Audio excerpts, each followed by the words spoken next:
So here I am cracking on with the Lotus, which had been put to one side for the last couple of months due to other projects.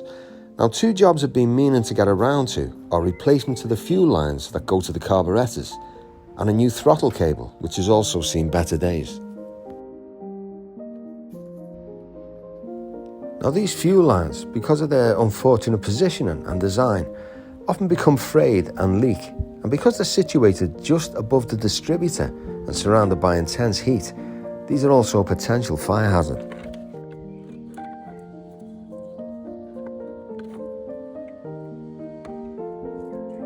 So it's out with the old and in with the new. And you'll see on these superseded, more improved versions, they have different ends, so you need to fit an adapter first, which comes with the kit.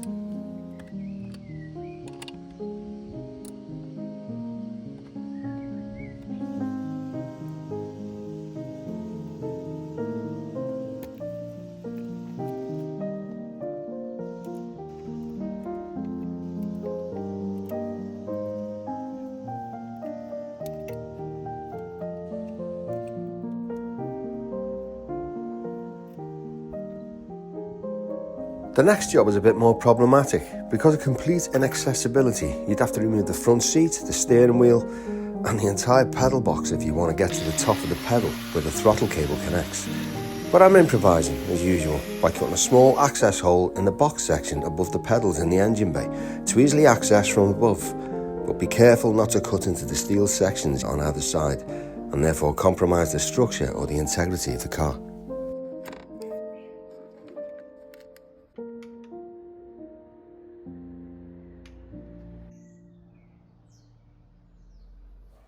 And you can see here I've made a little access plate. As these cables are prone to going like every couple of years, this will make the job so much easier next time.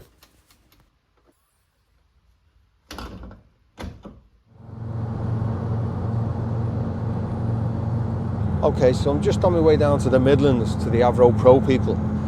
I was so blown away by what they did in my garage with the new corniche last week, but they've kindly invited me down to basically show me what they're about, the business, the premises. They've got all the special machinery. You just saw the dry ice cleaner, but they've got laser cleaners, they've got all sorts of equipment there. And of course they've got the 4-poster lifts, so they can do a proper job on a car, instead of just the front end that I had raised last week. So yeah, I'm bringing the Lotus down. I'm going to let them go to town on the underneath, the engine bay, and they're going to have a go at these seats in this interior as well. So if anything, it'll encourage me to get going on the restoration of the car and sort out all the suspension. So yeah, once again, prepared to be impressed.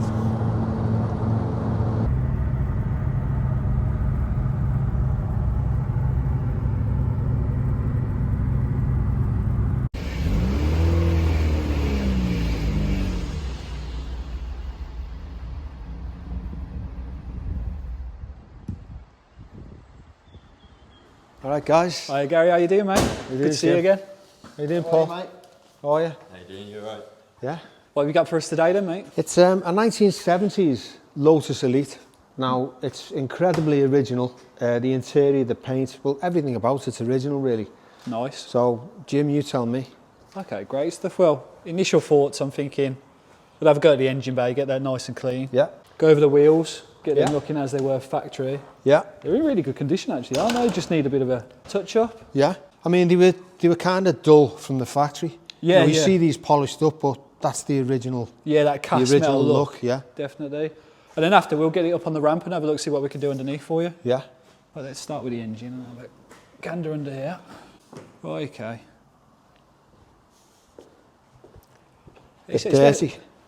It's a bit dirty. It's definitely not the worst one we've ever seen. No. Sure it's not the worst one you've ever seen here, is it? No. No, I mean, old Tom, who used to own the car, he did quite a lot of maintenance on it. You know, he kept on top of things. I think he rebuilt the engine, the gearbox. Oh, nice. You can see there's a new master cylinder there. Yeah. On the brakes. So, yeah, he's kind of kept on top of it, but he's 95 now. And Oh, bless him.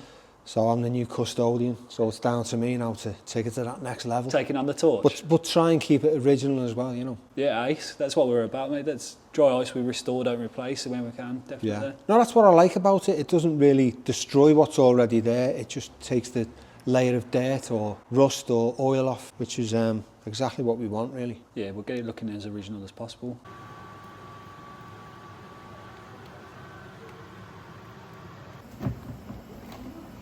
So let me just explain the process here. You switch the machine on, it's connected to the compressor, you put the dry ice in, then you turn the dial depending on whether you want to clean with fine ice particles or a more coarse ice for a more intense clean. And you pull the trigger and away you go.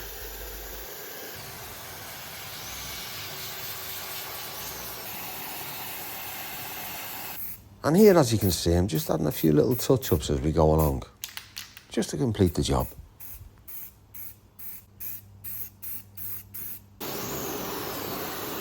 And as you can see, it's gone from this, a dirty old soiled engine, to this. Just look at the difference. And then this.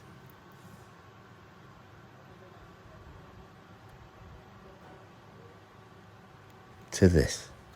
And look at the colour of that pipe. That was green before.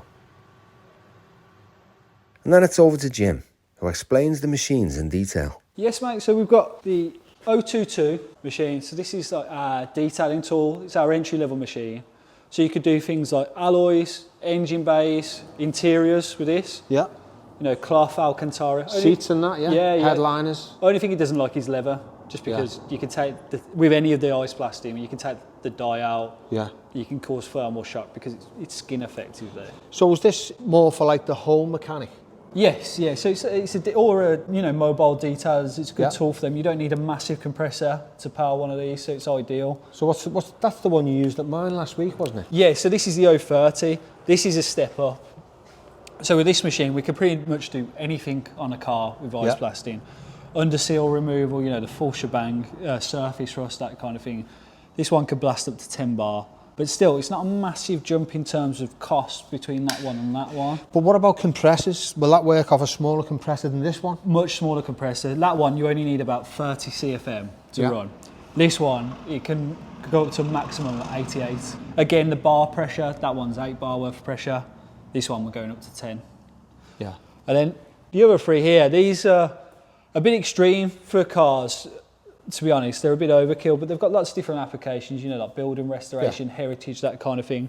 With the 410 here, this is our latest machine. Is this the big Vogue SE model? Yeah, this is autobiography. This is the Range Rover Special Edition. So with this one, we could we could strip a car with just using dry ice, not causing any damage, because you're hitting it with a lot of power, but it's a really clever system where we reduce the ice particles so fine that even though we're hitting it with a lot of force, a lot of ice, we won't damage anything. We'll just take that paint off, if that's what you're looking to do. Now, if people watching were interested in purchasing the machine, what kind of cost would these set them back? That one's £8,000, including VAT. Right. And then we've got the jump to £13,500, including VAT, which, isn't a small amount for anybody. No. But the earning potential for the machines is massive. I suppose it's probably good for, say there was a club like the Lotus Club, for instance. Yeah. If they bought a machine between them, you could do all the cars and always have a machine on hand, couldn't they? Exactly. I mean, we do have customers, like Porsche Club members, they'll have a garage set up, sometimes just for a hobby. They've bought machines and now they're offering out for a service and they've paid for the machine, in a few months. So that's my next question. If you were to come out and do the job, what kind of cost would that be, say, to do the underneath of a car? Yeah, so underneath varies depending if we're taking off under seal and things like that, because we'll use more ice for that. A good example for anybody, because they're pretty consistent. So an engine bay will usually be anywhere between £200 and £300. Yeah. And how long would that take?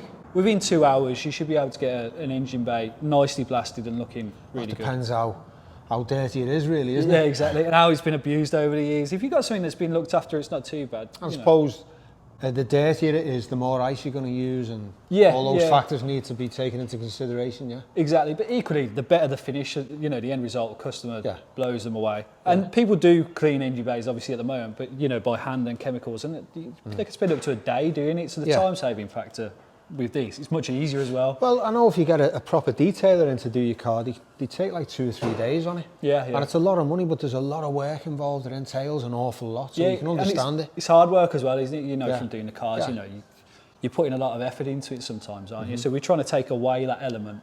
We're not using any chemicals. We're just blasting it with dry ice. And these are way out of the question. Yeah, tens of thousands. These are your serious level machines, yeah. So we've jumped to about 17,000 with this one. Oh, This one's 19,000, and then the big boy would be about 32,000. Wow. Doing that. This is you've got to be doing some serious volume. I mean, this machine could do yachts and aircraft, you know. yeah. But like I say, car sector, it's not really required. We're looking at the 022 and the 030. I suppose it's one of those things you might use once a year, whatever, on your car. But what people pride themselves on is when they go to a show and their car is, you know, the best or the cleanest or the most original, and you know, people can be quite anal about that, and rightly so. You know, it's something to be proud of, really, isn't it? 100%. I mean, classics, they're works of art, aren't they? And we don't want to damage them. We don't want to risk damaging them. If you get to work with these beautiful cars as a job, you're blessed, really, aren't you? There's far And worse I just think the importance of it is, when I'm working on an engine, say I'm restoring a car and it's covered in filth and grease and grime and you can't even see which part's which. Yeah. You know, rather than do it at the end of the restoration, it's probably best to do it at the beginning so you can see what you're working with. 100%. And you see what needs replacing, and this should be your first port of call. Let's get it clean, let's get all the muck and contamination off, and let's see what we're actually doing. I suppose it's like the age-old question, isn't it? Do you wash your hands before you go to the toilet or afterwards? Or both? Both. Yeah. Depends where you are, doesn't it? Yeah. Or where you come from. Yeah, great. So what's the idea of this, Jim? Paul, have you been murdering someone in here? Why is it all screened off? So the plan with this is to try and encapsulate the area we're working in. Yeah. Obviously, when we're blasting underneath, there's a lot of kind of air movement and contamination falling. Ideally, with this kind of environment, you need ventilation. As you can see, there's I've noticed around. There's no fans or anything in here. No. To be honest with you, the contamination usually just drops to the floor. But because we've got kit around and other Do you know you're meant vehicles, to have your fans on the floor? Did you know that in paint shops when you go in, a lot of the fans are like high up on the wall, but really you should put them on the floor, because as you say, everything drops the dust. Sure. And then it sucks it out, because if it's high up, it'll drag the dust across everything else. Yeah, sure. Well, to be honest with you, on commercial properties, we use a HEPA air scrubber. What happens is all the air's kind of pulled through a filter, and then it will discharge it outside of the building. The idea of that is to prevent you from kind of breathing in secondary crap effectively. But yeah, with this here, it's to prevent cross-contamination and gives us a kind of safer working environment. We were talking about this last week. Can't remember who we was talking to about it, but you know, I've actually seen people painting with an air-fed mask. Yeah. Running off the same compressor they're using the gun. Right. So it's basically sucking the same air in and then into feeding the it mask. back in. Yeah. It should be in another building, or you know, exactly outside that. somewhere. I mean, we've got one here. This is a 3M version. This is a battery powered one. Yeah. And it just pumps in fresh air system straight through, battery powered, nice and easy to use. I bought one from Artec, similar to this. It's great. Yeah, I mean, they are fantastic pieces of kit. And the idea is obviously you can see exactly what you're blasting and getting fresh air changes whilst you're doing it. Yeah. Should we get this on the full poster and have a look underneath? Yeah, let's crack on. Let's do it.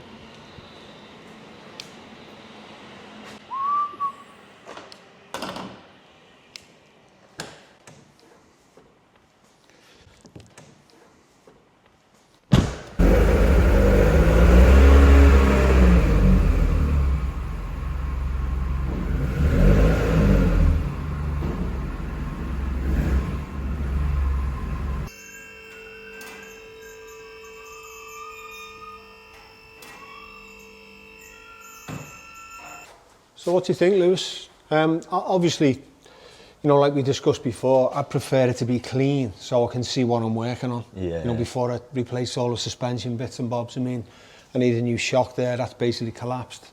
You can see most of its surface rust. The suspension needs to replace over here. I'm just going to go through it all, but it'd be nice to have a nice clean working space, you know. I mean, what do you think? What would you, so I recommend that we ice blast it all, remove all the surface contamination, surface rust. What do you think of the chassis? What do you think of the condition of it? It's not too bad, it's mainly just surface. Yeah, by the looks of it. It looks terrible, but when you look at it, it's just, it's still got some of the paint on it, hasn't it? Look. Yeah. It's nice clean steel underneath. When we start blasting that, we'll lift all of that off for you. I'm surprised how good it is, actually. I mean, first impressions, you think, oh, when you look at it and you just scrape a bit of paint off and you got shiny, clean steel underneath. Yeah. It's amazing it survived so well. Yeah, once we blasted it, we hit it with some rust converter. Oh yeah. Which is like an acid that reacts with the oxide. Yeah. And it come up really well. It'll give it like a crispy cream glaze. Yeah, and that's all accessible as well, isn't it? The bottom of the Yeah. engine and that, and the gearbox. And Yeah, it'll come up really well. before the days of like the plastic cover that covers everything and you can't even get to anything. Yeah. Without undoing a million, About 100 8 trays milli on screws, yeah. it. Yeah. Let's get to it then. Yeah, nice one, Lewis. No worries. So with that, Lewis, get stuck in.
And this shows you how their laser machine is able to remove surface rust.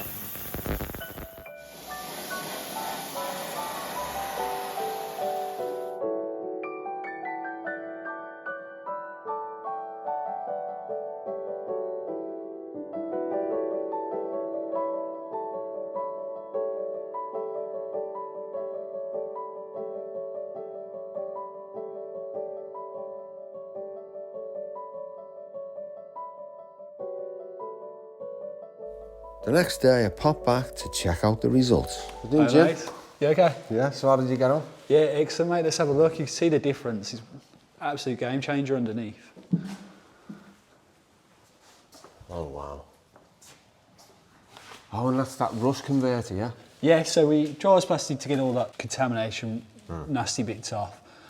Then we put the rust converter on there to get the oxidation out to depth. Yeah, it looks amazing. And it's like a clear stuff, is it, yeah? Yeah, it's almost like a crispy creme glaze it puts on there. God, look at the way these floors have come up. And they were covered in crap, weren't they? Yeah, they were. It was almost like ingrained in as well. Yeah. You know, so we got the surface bits off really quickly, and then it took some going over to get it, you know, just out the bodywork. Yeah, I think what they do with this gel coat, they sort of bake the colour in as well. Yeah. But they don't underneath, it's just, you know, the outside of the car. Look at this, spotless.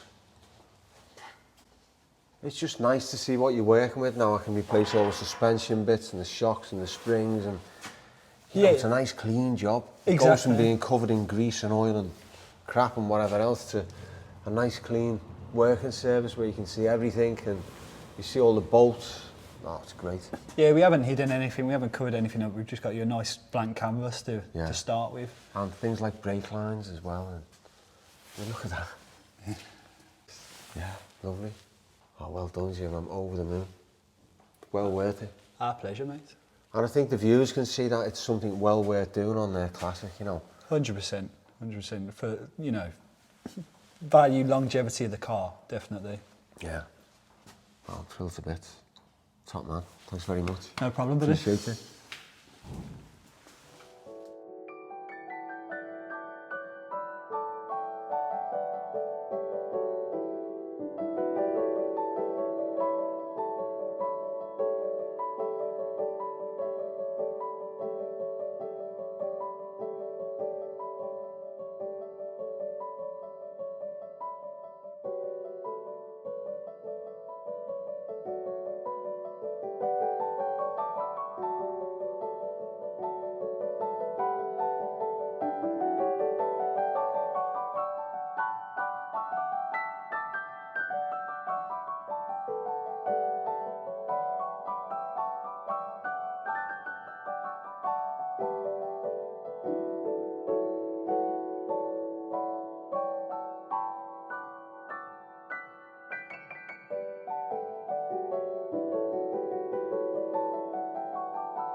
Well, that's left us all plenty to think about.